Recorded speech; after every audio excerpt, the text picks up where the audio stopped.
welcome back and welcome to another tag video. I do go through stages where I film lots and lots of tags and then don't do any for a while, and this is the lots of tags stages. So if you like tags as much as I do, I will leave my tag playlist listed up here for you so you can go and watch all the wonderful tags that I have either been tagged in or just decided that I need to take part in myself.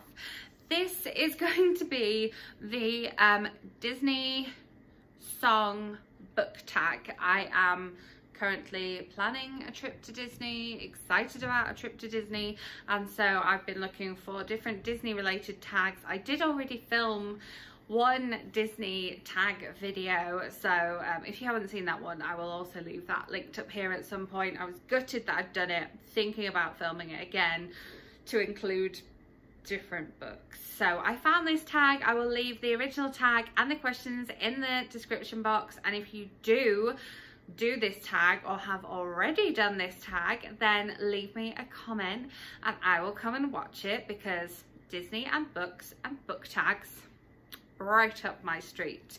So question number one, part of your world. This is really hard to say and not sing, really hard. What book world would you change yourself for so you could be part of that world? Now, you know that I don't read an awful lot of books set in other worlds, so this one is ever so slightly tenuous, but I would love to be part of the worlds that Paige Toon writes. This is her Christmas book, which I will be putting on either in my November or my December TBR, so watch out for that one. And her characters in her books always have this like thirst for travel and thirst for adventure, and I wish I had that level of world travel. I have quite, I like traveling, but at the minute I'm just trying to tick off all 50 states, so it's kind of limited traveling, but I would like to travel to some of the places that Paige Toon takes her characters, so I would change myself to become more adventurous to be part of her world. Question number two, let it go. Again, very hard to just say it, not sing it. We don't want any copyright on this video. What book did you not want to finish because you loved it so much?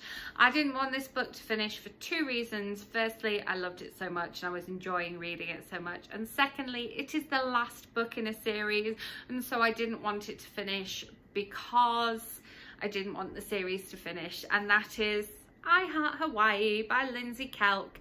I do have a whole video where I talk about Lindsay Kelk's novels, not just the I Heart series, but it's basically a love letter to this amazing author and this series, so I will leave that linked up here if you haven't already seen that, because I didn't want that book to end, I didn't want that series to end, but it's fine. I like all of Lindsay's books, and there's a new one coming out next week, so I'm excited for that. It's fine.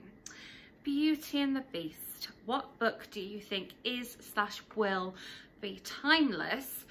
Now, this is the book that I have reread the most often, and I don't feel like it's become terribly dated. It will date slightly, but the message in it will not date, and of course that is my right up there favorite book, Wonder by RJ Palacio, and she has another graphic novel coming out right about now, the end of this month, beginning of next month, I believe, which I'm very excited about. But this message of choose kind and this message of not judging people by the way they look is timeless, and so this is the book I have picked that I absolutely think will/is timeless.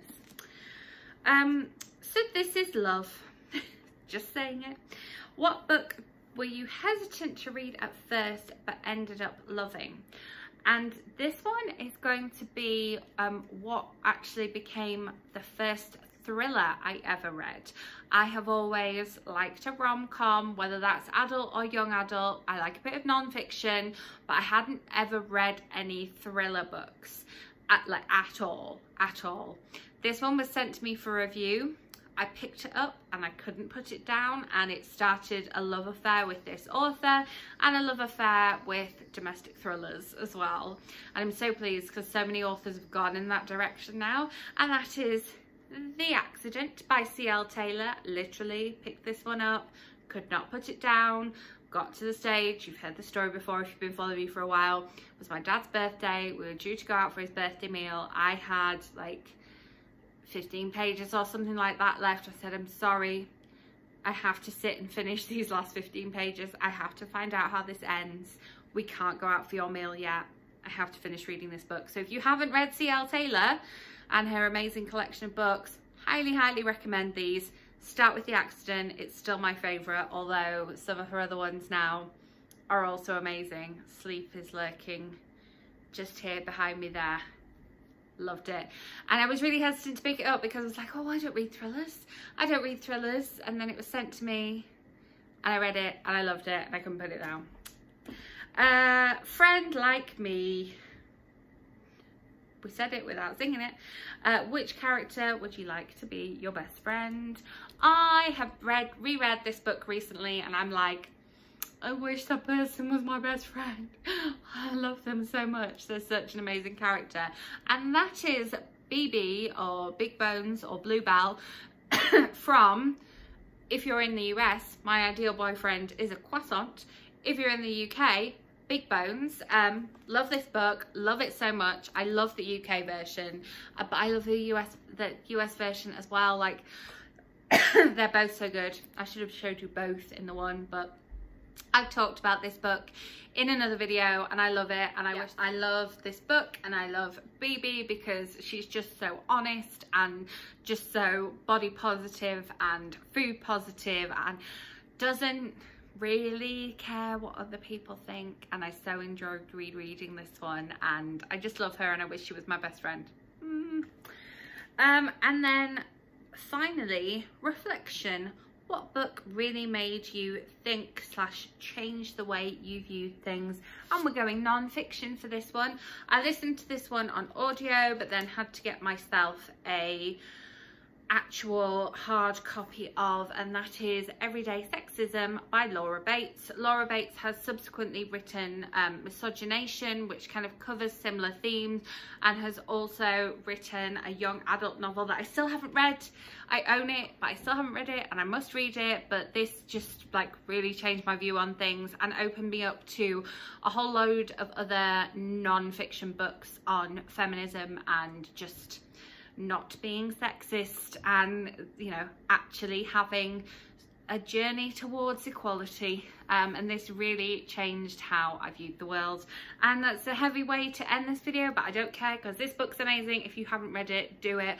Loved the audio, it was fantastic. But then the actual book itself is broken down into quite nice chunks, so it could be an option for you as well.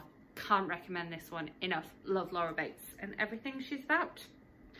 So there you have it. The final song is obviously Colours of the Wind, spreading the tag. So if you're watching this, consider yourself tagged and do leave me a comment if you have done this or are going to do this so that I can come and watch and comment back.